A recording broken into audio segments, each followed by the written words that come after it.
दोस्तों, एक पल के लिए आंखें बंद करके सोचिए, अगर अभी इसी सेकंड मैं आपको कहूं कि इस कमरे में, इस शहर में, इस पल में आप नहीं बल्कि आपका एक और वर्जन भी बैठा है जो ठीक उल्टी चाय पी रहा है, उल्टी किताब पढ़ रहा है और उल्टी जिंदगी जी रहा है, तो आपको कैसा लगेगा?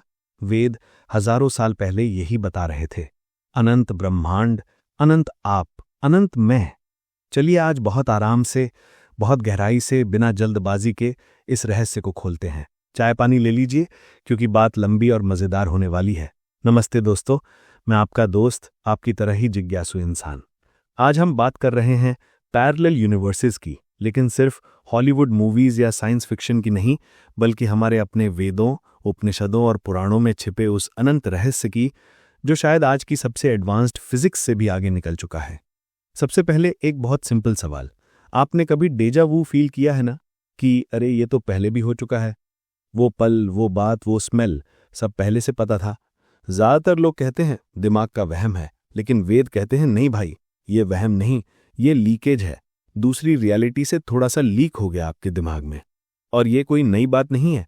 ऋग्वेद में इंद्र का जाल है जिसमें हर बूंद में पूरा ब्रह्मांड दिखता है और हर ब्रह्मांड में अनगिनत बूंदें। चलिए इसे और गहराई से समझते हैं। मैं जब पहली बार भागवत पुराण का पंचम स्कंद पढ़ रहा था तो एक लाइन ने मुझे रात भर सोने नहीं दिया। वहां लिखा है, कर्णोधवई ब्रह्मांडा नाम सहस्त्राणी सहस्त्रशः त्रिष्ठन्ति। मतलब कर्ण सागर में हजारों हजार नहीं, अनगिनत ब्रह्मांड बुलबुलों की तरह तैर रहे हैं। हर बुलबुले में अपना ब्रह्मा है, अपना विष्णु है, अपना शिव है, अपना सूरज चांद है, अपना पृथ्वी है और अपना आप है। सोचिए, कहीं इस वक्त एक और आप ये वीडियो नहीं देख रहा, बल्कि कोई किताब लिख रहा है, या पहाड़ पर चाय पी रहा है, या शायद बिल्कुल अलग भाषा बोल रहा है। चलिए एक उदाहरण से समझते हैं। आप दिल्ली में बैठे हैं, ट्रैफिक में फंसे हैं, गाना सुन रहे हैं। अब कल्पना कीजिए, उसी सेकंड, उसी कुर्सी पर, उसी फोन पर एक और आप बैठा है, लेकिन वहां ट्रैफिक नहीं है, वहां बारिश हो रही है और वो गाना नहीं, कोई और गाना बजा रहा है। दोनों रियल हैं, दोनों आप हैं, सिर्फ चॉइस अलग हुई। एक में आपने लेफ्ट टर्न लिया, एक में राइट। बस इतनी सी बात ने दो ब्रह्मांड बना दिए। वेदों में इसे ब्रह्म की लीला कहते हैं और आज की क्वांटम फिजिक्स में इसे मैनी वर्ल्ड्स इंटरप्रिटेशन कहते हैं। फर्क सिर्फ भाषा का है, सच वही है। आपने शायद सुना होगा, योग वशिष्ठ में वशिष्ठ जी राम को सिखाते हैं कि दुनिया एक स्वप्न है, लेकिन वो स्वप्न एक नहीं, अनगिनत है। वहां एक कहानी है लीलावती की। लीलावती अपने मरे हुए पति को ढूंढते ढूंढते एक के बाद एक रियलिटी में जाती है। एक में वो रानी है, एक में साधारण गृहस्थिनी, एक में जंगल में अकेली, और हर जगह उसका पति जिंदा है, बस रोल अलग है। अंत में वशिष्ठ जी कहते हैं, ये सब सच है, सब साथ साथ चल रहा है, सिर्फ तुम्हारा चित्त एक पर फोकस कर रहा है। मेरा मानना है कि ये आज की मल्टीवर्स थ्योरी का सबसे खूबसूरत वर्णन है। अब थोड़ा और पीछे चलते हैं। ऋग्वेद के नासदीय सूक्त में कहा गया है कि न मृत्यु थी, न अमरता थी, न दिन था, न रात थी। फिर एक कंपन हुआ, एक इच्छा हुई, एको अहम बहुश्याम, मैं अकेला हूं, मैं बहुत बनूं, और उसी इच्छा से अनंत ब्रह्मांड फूट पड़े। दोस्तों, यह बिग बैंग से भी पुराना वर्णन है, और सबसे मजेदार बात, ये कोई थ्योरी नहीं, ये ऋषियों का प्रत्यक्ष अनुभव था। वो समाधि में बैठते थे और देखते थे। जैसे आज वैज्ञानिक टेलीस्कोप से देखते हैं, वैसे ही वो अंतरिक्ष से देखते थे। चलिए एक रियल वर्ल्ड एग्जाम्पल लेते हैं। 2012 में सर्न में हिग्स बोसॉन पार्टिकल मिला था, जिसे गॉड पार्टिकल कहा गया था। उससे पहले फिजिसिस्ट कहते थे कि अगर ये पार्टिकल नहीं मिला तो हमारी सारी थ्योरी गलत। मिल गया, लेकिन उसी रिसर्च में एक और बात सामने आई कि हमारा ब्रह्मांड शायद एक झिल्ली यानी कि मेम्ब्रेन है, और उसके बाहर अनगिनत झिल्लियां हैं। इसे कहते हैं ब्रेन थ्योरी। अब आप भागवत पुराण खोलिए, ठीक वही बात हजारों साल पहले लिखी है।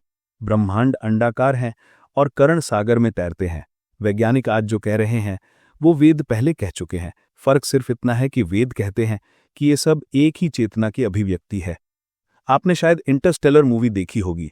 वहां कूपर ब्लैक होल के अंदर जाता है और 5वें डायमेंशन में अपनी बेटी के कमरे में मैसेज भेजता है। वो सीन देखकर मेरा दिमाग हिल गया था, क्योंकि ठीक यही बात विष्णु पुराण में है। जब ऋषि नारद ब्रह्मलोक जाते हैं तो वहां एक पल में हमारे यहाँ लाखों साल बीत जाते हैं, और वो वापस आते हैं तो देखते हैं कि उनकी पूरी सभ्यता बदल गई है। टाइम डायलेशन आइंस्टीन ने सिद्ध किया, वेद पहले बता चुके। चलिए अब थोड़ा घरेलू उदाहरण लेते हैं। आपकी दादी नानी कहती थी ना, सपने में जो देखा वो सच होता है। मैं बचपन में हंसता था, अब नहीं हंसता, क्योंकि अब समझ आया कि सपना कोई खाली कहानी नहीं है, वो दूसरी रियलिटी की झलक है। कई बार मैंने सपने में ऐसी जगहें देखीं जो बाद में सच में मिली। एक बार मैंने सपने में एक पुराना मंदिर देखा, लाल पत्थर का, बरगद का पेड़ और घंटी की आवाज। सालों बाद मैं राजस्थान के एक गांव में गया और वही मंदिर था, ठीक वैसा। अब या तो ये संयोग है या मैंने उस रियलिटी को पहले ही देख लिया था। वेद कहते हैं दूसरा वाला। अब एक और मजेदार बात, वेदों में 14 लोक बताए गए हैं। सत्यलोक, तपोलोक, जनोलोक, महरोलोक, स्वर्गलोक, भुवरलोक, भूलोक और नीचे अतल, वितल, सुतल, तलातल, महातल, रसातल, पाताल। ज्यादातर लोग सोचते हैं ये स्वर्ग नर्क की बात है, लेकिन अगर आप गहराई से पढ़ें तो ये अलग अलग फ्रीक्वेंसी के डायमेंशंस हैं। जैसे रेडियो में अलग अलग स्टेशन, हम भूलोक की फ्रीक्वेंसी पर ट्यून्ड हैं, इसलिए हमें सिर्फ ये दिखता है, लेकिन ध्यान लगाओ, मंत्र जपो तो फ्रीक्वेंसी बदलती है और दूसरी रियलिटी खुलने लगती है। यही वजह है कि कई योगी कहते हैं कि मैंने देवताओं को देखा। वो झूठ नहीं बोल रहे, वो सच में देखते हैं, बस उनकी ट्यूनिंग बदल गई है। चलिए एक और कहानी सुनाता हूं, मार्कंडेय ऋषि की।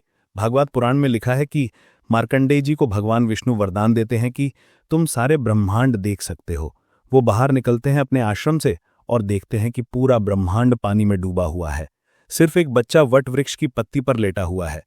वो बच्चा विष्णु ही है। मार्कंडेय जी उस बच्चे के मुंह में जाते हैं और अंदर देखते हैं अनगिनत ब्रह्मांड। फिर बाहर आते हैं, बच्चा गायब। वापस आश्रम में आते हैं तो सब पहले जैसा। ये क्या था? एक पैरेलल रियलिटी का एक्सपीरियंस, ठीक वही जो आज वैज्ञानिक वर्म होल कहते हैं। दोस्तों, मैं जब भी ये पढ़ता हूं तो सोचता हूं कि हमारे ऋषि टेलीस्कोप लेकर नहीं बैठे थे, वो तो आंख बंद करके देखते थे। फिर भी वो चीजें बता गए जो आज जेम्स वेब टेलीस्कोप देख रहा है। ये कोई जादू नहीं, ये इनर टेक्नोलॉजी है, और वो टेक्नोलॉजी आज भी उपलब्ध है, बस हमने उसे भुला दिया है। अब थोड़ा साइंस और वेद को साथ लेकर चलते हैं। क्वांटम एंटेंगलमेंट जानते हैं? दो पार्टिकल्स इतने कनेक्टेड होते हैं कि एक को छुओ दूसरा तुरंत रिएक्ट करता है, चाहे ट्रिलियन किलोमीटर्स दूर हो। आइंस्टीन ने इसे spooky action at A distance कहा था। अब उपनिषद खुलिए, यत पिंडे अत ब्रह्मांडे, जो यहाँ है वही वहाँ है, जो छोटे में है वही बड़े में है, पूरा ब्रह्मांड एक परमाणु में है। हजारों साल पहले लिख दिया। एक और बात, स्ट्रिंग थ्योरी में वैज्ञानिक कहते हैं कि ब्रह्मांड 10 या 11 डायमेंशंस में है, हमें सिर्फ 4 दिखते हैं, लंबाई, चौड़ाई, ऊंचाई, समय, बाकी छिपे हुए हैं। अब गीता पढ़िए, श्री कृष्ण अर्जुन को विराट रूप दिखाते हैं, जिसमें अनगिनत मुख, अनगिनत आंखें, अनगिनत ब्रह्मांड। अर्जुन कहते हैं कि मैं समय को देख रहा हूं जो सबको खा रहा है। ये क्या है? हायर डायमेंशंस का प्रत्यक्ष दर्शन। चलिए अब थोड़ा पर्सनल हो जाते हैं। मैं जब भी रात को छत पर लेटता हूं और तारे देखता हूं तो एक सवाल बार बार आता है कि क्या कोई और मैं भी कहीं तारे देख रहा होगा, और अगर हाँ तो वो क्या सोच रहा होगा।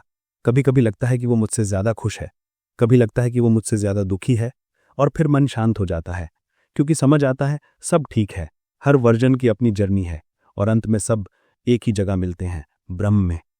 तो आज की इस लंबी बात का अंत बस इतना कहकर करता हूं, अगली बार जब आप अकेलापन फील करें, जब लगे कि जिंदगी में कुछ ठीक नहीं चल रहा, तो एक गहरी सांस लीजिए और याद कीजिए कहीं इस वक्त एक और आप बहुत जोर से हंस रहा है, कहीं एक और आप अपनी माँ को गले लगा रहा है, कहीं एक और आप पहाड़ पर चुपचाप सूरज डूबते देख रहा है। और सबसे खूबसूरत बात, सबके अंत में हम सब एक ही जगह पहुंचते हैं, वो जगह जहां ना समय है, ना स्पेस है, ना अलगाव है, बस अनंत शांति है। बस इतना याद रखिए, तुम जितना देख पा रहे हो उससे कहीं ज्यादा हो। मिलते हैं अगली किसी गहरी बात में, तब तक आंखें बंद करके भी देखते रहिए, कहीं कोई और आप भी तो आपको देख रहा होगा। नमस्ते।